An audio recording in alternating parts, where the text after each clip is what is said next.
시원해서 완전 시원하네요. 지금 여기 와이너리 안으로 들어왔는데 여기 엄청 시원하네요. 여기는 그 다큐멘터리 채널에서 보던 여기 뭔가 그 이집트 피라미드 같은데 제가 피라미드 가본 적이 없죠. Some words about geography of our region. All the green parts that you can see here, they are vineyards. We stay in Epernay here, and you can see that Epernay is surrounded with vineyards, and also we have a lot of champagne houses in the city. That's why some people call Epernay the capital of wines of Champagne. It's a very beautiful name for us. Why can we produce champagne only in this region, only here? Because here we have some special conditions, so-called terroir, and firstly it means our soil. We have chalky soil full of minerals, and it gives minerality to our champagne. And secondly, we have some special climate, rather a bit cold and very rainy. We have approximately 200 rainy days per year. It's a lot. It's not the case today, but in general it's a lot. So to produce champagne, we can use three main varieties of grapes. They are adapted to our soil and to our climate. They are Pinot Noir, that grows mainly in Montagne de Reims and in this part called Côte de Bar. Second variety is Chardonnay. Chardonnay mostly presented in Côte de Blanc and Côte de Sézanne. And the third variety is a specialty of our region only. It's Meunier. Meunier presented, grows mainly in Valley of Mar River. So Pinot Noir and Meunier, they are two varieties, black grapes with white juices, and Chardonnay, white grapes with white juices. So all the vineyards in the region consist of 34,000 hectares. And Moët Chandon is the biggest wine grower with 1,200 hectares of our own vineyards. So just to compare, we'll give you a number. On the second position, we have Veuve Clicquot with 300 hectares. So you can see the difference. We have 1,200, second position, just 300. So our vineyards situate, 50% of them situate in Grand Cru and 25% in Premier Cru. So you can see that we are the biggest wine grower, but it's not enough. It presents only 25% of our production. Only 1/4 of our production is our own grapes. The other 75%, we buy grapes during harvesting from different small wine growers of our region. So in this way, we have an access to all different parts of our region and to almost all different cru. So we can represent in our champagne all the diversity of our region. Our region, we blend always three varieties of grapes. So it's possible to create champagne just from Chardonnay. It will be Blanc de Blanc, so white champagne from white grapes, or to create Blanc de Noir, so white champagne from black grapes by using Pinot Noir and Meunier black grapes. But we decided to represent in the best way our region, so we decided to blend always three of them. So in every bottle of Moët Chandon champagne, you can find the blend of Pinot Noir, Meunier and Chardonnay. The blend is in equal portions. Every blend is different proportions. 이 안에 되게 예쁘네요. 그리고 여기 엄청 시원합니다. So here we are in the oldest part of our cellars. It means that construction of cellars started at the beginning of 18th century, and it took 2 centuries to create all the gallery that we have today. And today we have 28 kilometers of cellars, 18 miles of cellars. It is the biggest champagne cellar in the world. Our cellars are made of chalk. It was digged in chalk, and chalk is very important for creation of champagne because it preserves humidity and it maintains the same temperature between 10 and 12 degrees Celsius all year round. And darkness, dampness, and coolness are three main factors, three main conditions that we need to create our champagne. So we are lucky to have here natural conditions. Vintage and non-vintage champagne. Imagine every year we have different weather, different climate conditions, and as a result different grapes with different taste, with different quality of grapes. So to produce the same champagne every year, so-called non-vintage champagne, so it's in our house it's imperial range of champagne. We blend several years of harvest together. That's why on non-vintage champagne you will never see here on the label. So we create vintage champagne by using the grapes from only this particular year of harvest. So So, and in this way we can put year of harvest on the label, so it's easy to recognize our vintage champagne. And if you understand, vintage champagne will be, every vintage will be different from another vintage, because every vintage will be champagne with characteristics of one single particular year, of course according to its climate conditions. A part of each vintage that we produce by our house, we put here it's our collection, our analogical heritage, and we have the biggest collection of vintage in the world. And our oldest vintage that we have in our collection dates to 1869 year of harvest. So very, very old champagne. And the youngest one, the recent, the last vintage of our house is 2009 that you can see here. It doesn't mean that after 2009 we didn't have good years or we didn't create vintage champagne, no. But to elaborate vintage, we have to wait in our house minimum 8 years. That's why 2009 it's year of harvest after 8 years of elaboration, and this vintage for a moment it's the last one, so it was came out of the cellars. It was officially declared only at the end of the last year. So for a moment it's the last vintage of our house. So on the other side you can see this beautiful gallery. It's an imperial gallery. This gallery named in honor of Emperor Napoleon I, Napoleon Bonaparte, who actually became a very good friend of Moët family, of Jean Remy's family, and a very good client of our house. Napoleon said that he cannot live without champagne. In case of victory, he deserved it. In case of defeat, he needed it. So every time excuse to drink champagne. Here in this gallery, you can see the niches. So these niches were created at the time of Napoleon, when there were no electricity in the cellars, and people put candles here to make some light in the gallery.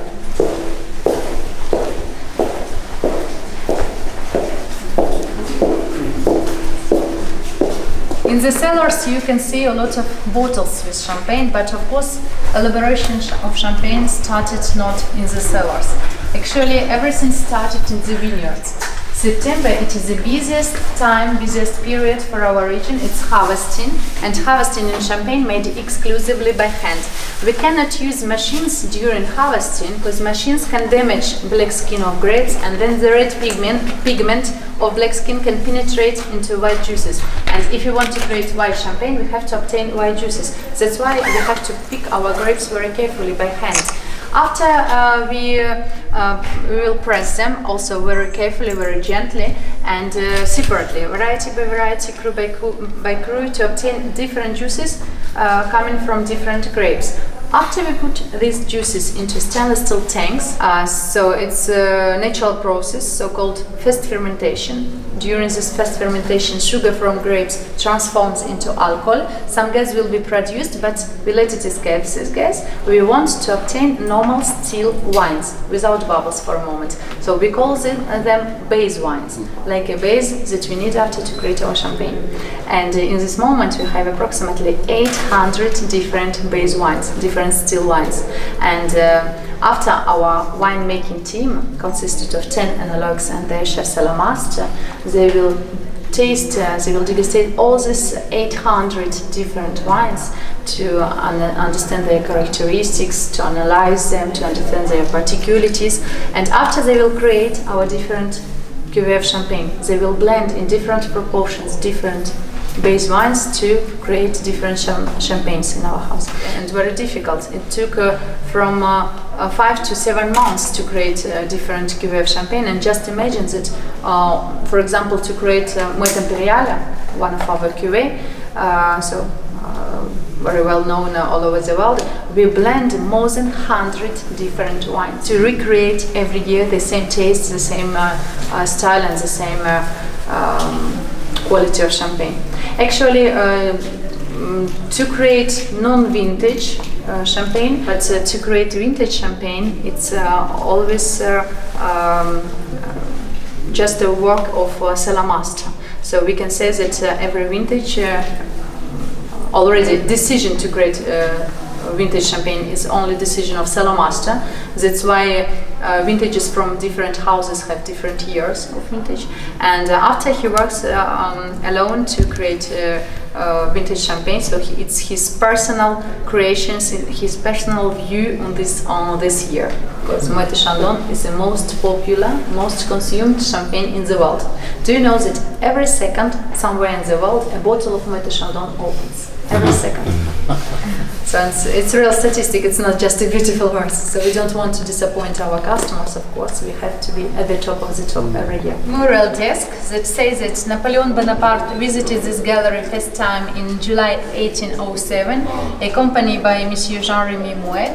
And in France, they say that a good guest comes usually with a bottle of wine. Napoleon was a very good guest, and during one of his visits, he brought with him this barrel full of port wine. So very nice present. So come closer, please.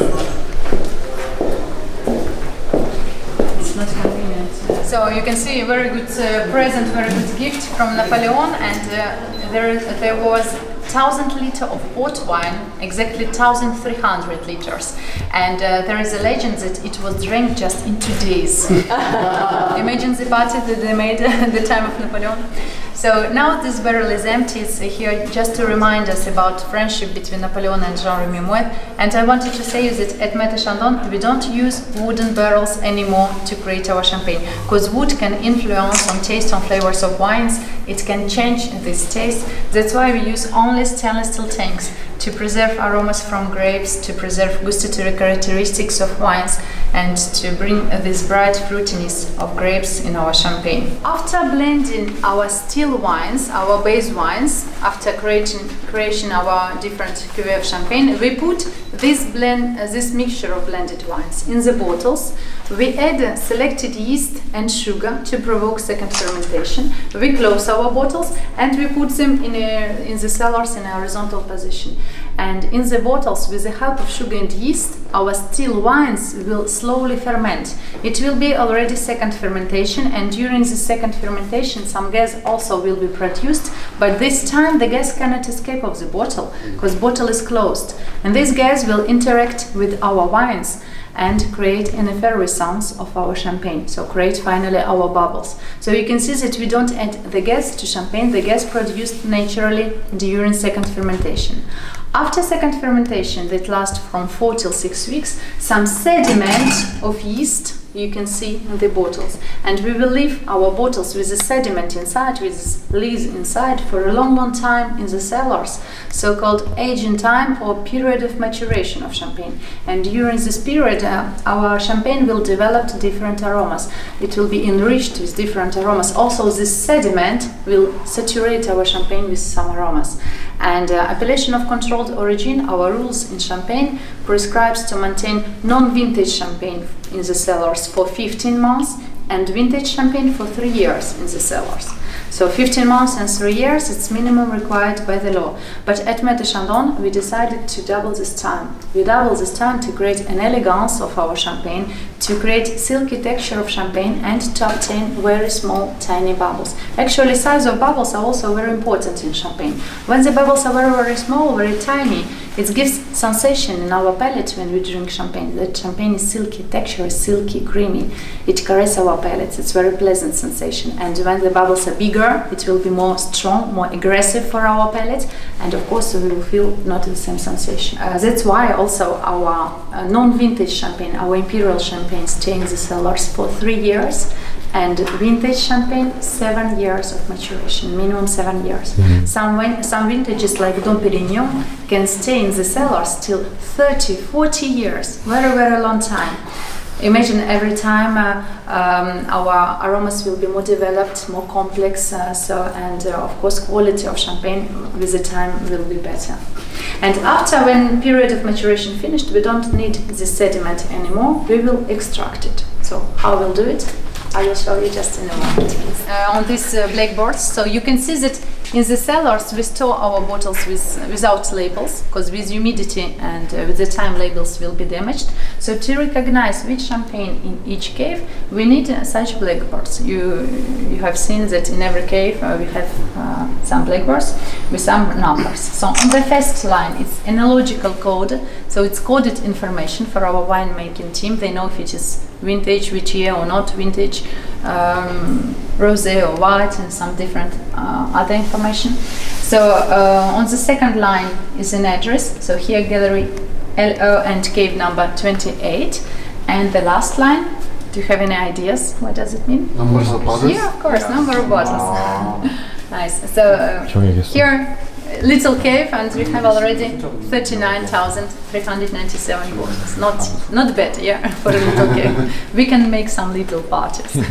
During several years of maturation, our bottles was in the same position. Our sediment was at the same time, at the same place all the time. And to extract this sediment, first of all, we have to slide it down to the neck of the bottle. And to do it, we will turn our bottles. We will create a movement of champagne, and with this movement, slide down slowly all the sediment. This process called remuage or riddling. Our riddlers, they use such wooden rocks, so-called pupitres. They put a bottle in a more horizontal position, first of all, and every day during several weeks, they will turn the bottles. One day to the right, another day to the left, and every day a little bit up, a little bit changing angle. At the end of this process, our bottle will be in a more vertical position, and you can see that at the end of this process, after several weeks of riddling, our champagne is transparent and all the sediment concentrated at the neck of the bottle. So now it will be easier to remove it, of course.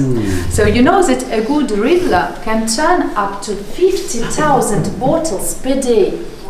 Imagine the job to turn 50,000 bottles every day from morning till night.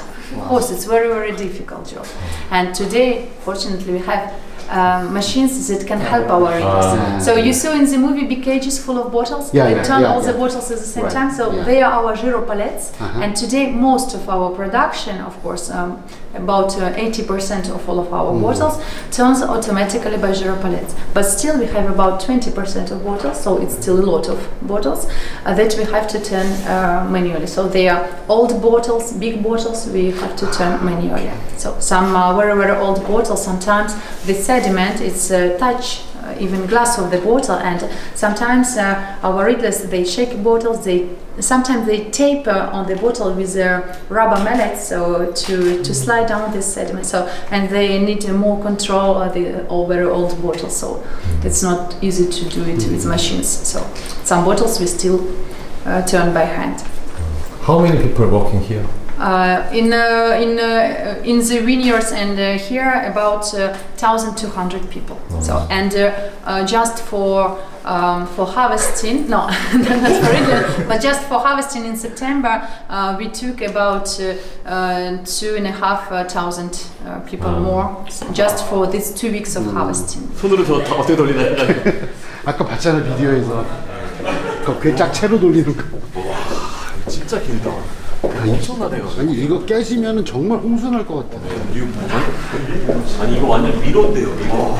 그래서 여기서 헤어지지 말라 그랬지. 이거 피라미드 같아요. Cannot find the way out.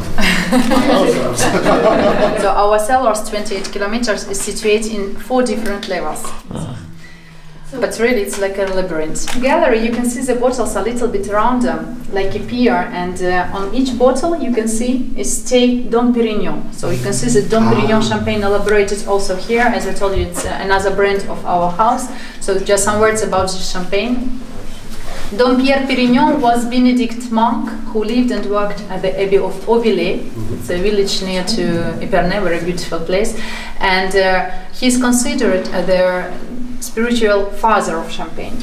And after French Revolution in 1823, when there were no more monks in this abbey, Pierre Gabriel Chandon, he has bought this abbey with its vineyards, and thanks to him we have an access to the abbey, access to Dom Pérignon's heritage, and we decided to create our best champagne and named it in honor of this monk, Dom Pérignon.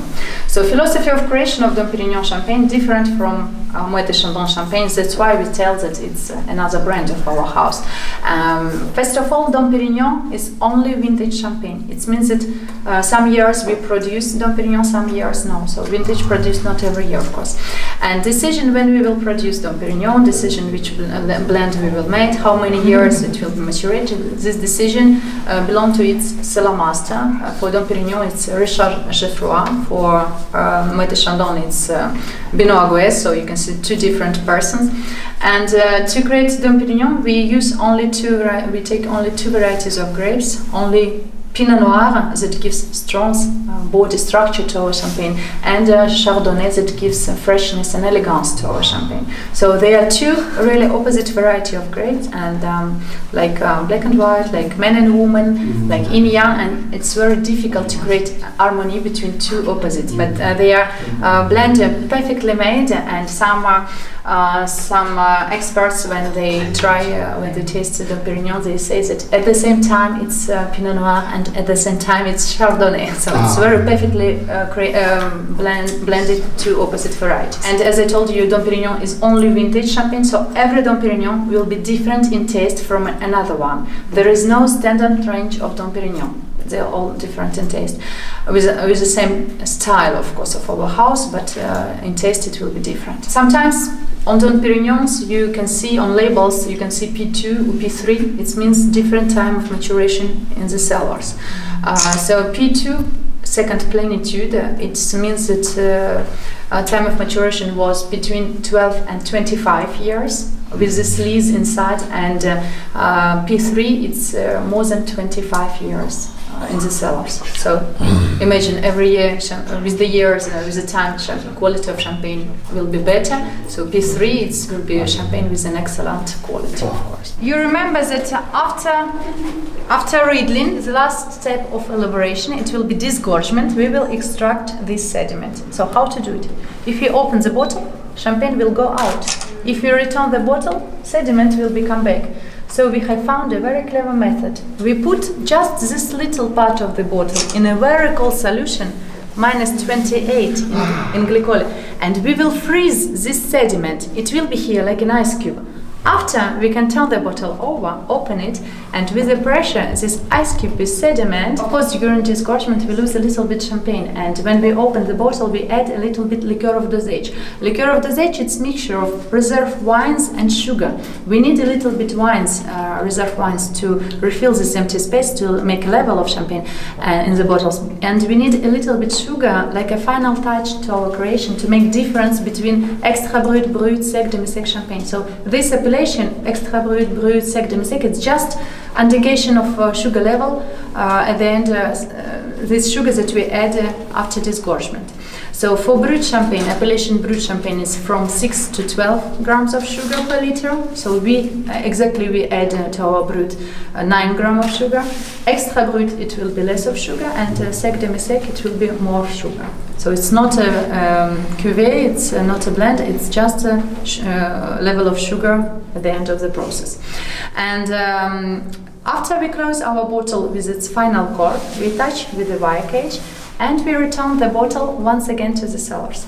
We need a little bit more time for this liqueur of dosage to be integrated in our champagne. That's why our imperial, our non-vintage champagne, will stay in the cellars for 3 months more after disgorgement, and vintage champagne minimum 6 months more after disgorgement.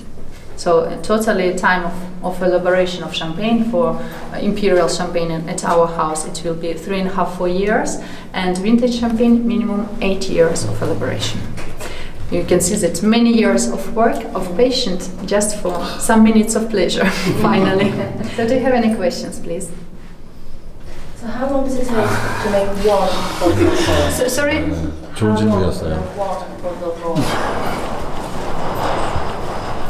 It's about the tasting, so the whole tasting about the vintage 2009 in white and in rosé. I will give you 2 glasses at the same time, and we will start with the white one, as it is lighter in terms of it. Then why I offered you to start with the white one, because most of the time we think that the rosé is sweeter than the white one, and this is not the case, but we will see why here. So as it is the year of the Pinot Noir, you have even bigger emphasis onto the Pinot Noir for the rosé, as we have 59% of Pinot Noir in the blend, with 19% that are red wine for Pinot Noir.